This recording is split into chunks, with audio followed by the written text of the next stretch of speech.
Hey, welcome. Today, we are going to tackle something that feels, well, huge and overwhelming for most people, but I promise you, it's actually incredibly simple. We're talking about a 30-minute financial checkup, and in just the next few minutes, we are going to flip that switch from financial anxiety to real, actionable clarity, and we're going to do it fast. I mean, let's be real. When you hear that phrase, doesn't it just make you want to groan? It sounds like a mountain of work, complicated spreadsheets, and maybe, just maybe, a little bit of shame about past decisions. It's this giant vague command that honestly makes most of us feel stuck before we even get started. But what if we thought about it differently? What if, instead of some awful chore, it was more like a quick diagnostic tool?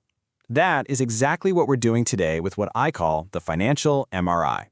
Look, this is not about judging anything you've done in the past. It's about getting a crystal clear snapshot, a money review instantly, so you know exactly where you stand.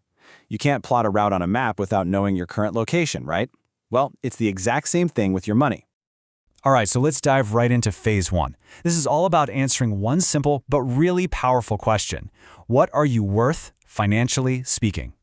Your net worth, that's the single most important number you can know about your financial life. Think of it like a snapshot, a single picture that shows your overall financial health. And remember, it's not a grade, it's just the starting point on your map.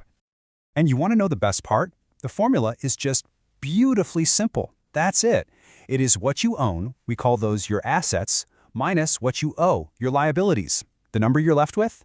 That's your net worth. It's one number, but it tells a massive story. So, okay, let's make this real. Go ahead and grab a piece of paper or open a note on your phone. Make 2 columns. On the left, list out your assets, things like cash in the bank, any investment accounts, maybe the value of your car or home. And don't get hung up on exact numbers. Ballpark figures are totally fine for this. Then on the right, list your liabilities, your mortgage, any car loans, student loans, credit card debt. You get the idea. Then just do the simple math. That number you get, that's your starting line. Okay, on to phase 2. So if your net worth was the snapshot, your cash flow, well, that's the movie. It shows the story of your money moving in and out, day by day. And this is where it gets really interesting, because this is where we not only find any potential leaks, but much more importantly, it's where we find amazing opportunities for change. For this part, all you have to do is look at your last month of spending. You can pull up your bank or credit card statement. The goal is to sort every dollar you spent into one of 3 buckets: needs, wants, and savings. Now, a really great benchmark to have in the back of your mind is the 50-30-20 guideline. That's roughly 50% of your income for needs, 30% for wants, and a really crucial 20% towards savings and paying down debt. Now, it's not a strict rule, but it's a fantastic guidepost. Now, as you're doing this, as you're sorting, you're going to start to notice things. Small, almost invisible purchases. Like that daily coffee, $5. It seems like nothing, right? Just a tiny little part of the day. But this is where the magic of a cash flow audit really happens. Because that little $5 a day habit, when you zoom out and look at it over the course of a month, becomes $150. Boom. This is the power of spotting those small leaks.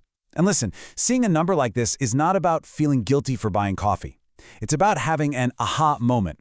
You've just discovered a significant chunk of change that you can now consciously decide what to do with. And all of that leads us to the most important question in this whole phase. This exercise is not about cutting out all the fun from your life. Not at all. It's about awareness. So look at that wants category and honestly ask yourself this question: is my spending actually aligned with my values and what brings me joy? The whole goal here is to redirect money from things that don't really matter to you toward things that do, or even better, toward your biggest future goals. Okay, phase 3. We've got our data, we know where we stand, now we can go on the offensive. We are going to attack the biggest dream stealer there is: high interest debt. This stuff isn't just money you owe, it's like a force that is actively working against you, compounding every single day. So this is the part where we shift from feeling overwhelmed to feeling totally in control. And look, you basically have 2 proven strategies to choose from. And here's the secret: neither one is wrong. It's all about what works for you. First, you've got the debt avalanche. This is the most mathematically sound way to do it. You attack the debt with the highest interest rate first, which saves you the most money in the long run. Then, you've got the debt snowball. With this one, you focus all your extra energy on the smallest debt balance first, regardless of the interest rate. The power here is all psychological. Scoring that quick win by knocking out a debt feels amazing and gives you the momentum to keep going. So, you have to ask yourself, which one is going to keep you motivated? Seriously, don't overthink this. The best plan is always the one you'll actually stick with. So, right now, just make a choice. Are you an Avalanche person or a Snowball person? Declare it. Write it down. Circle the very first debt on your list that you are going to aggressively attack. This single act of making a decision is a massive, massive step forward. And that brings us to our final and maybe the most powerful phase of all, making all your progress completely automatic. Because let's face it, willpower, it's finite. It comes and goes. But a good system just runs on its own, building your wealth for you in the background 24/7. So here is your mission. And you can do this right now. Log into your online banking and set up 2 automatic transfers. First, the Wealth Builder. This is a transfer that sends money from your checking account to your savings or investment account the day after you get paid. You are paying your future self before anyone else. Second, the Debt Destroyer. This is an extra automatic payment that goes directly to that one debt you circled back in phase 3. This simple 2-step system is the #1 habit that separates people who build wealth from those who just dream about it. And just like that, you've done it. By taking these few concrete steps, you have genuinely done more to secure your financial future in the last 30 minutes than most people do in their entire lives. And I'm not exaggerating. This is what taking real, meaningful action looks like. So take a second and let that sink in. I mean, just think about what you've actually accomplished here. You now know your financial starting line, your net worth. You know exactly where your money is going every month. You have a concrete, actionable plan to eliminate your debt, and you've put a system in place to automatically build your wealth. That is incredible progress. You have literally gone from having that vague financial anxiety to having a clear map and a plan of attack. So I'm going to leave you with this one last question to think about. Out of everything we just did, what was the most surprising thing you discovered during your financial MRI? Was it seeing your net worth in black and white for the first time?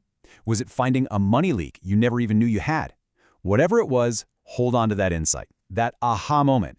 That's the fuel for your entire financial journey. From here on out, your future self is going to thank you.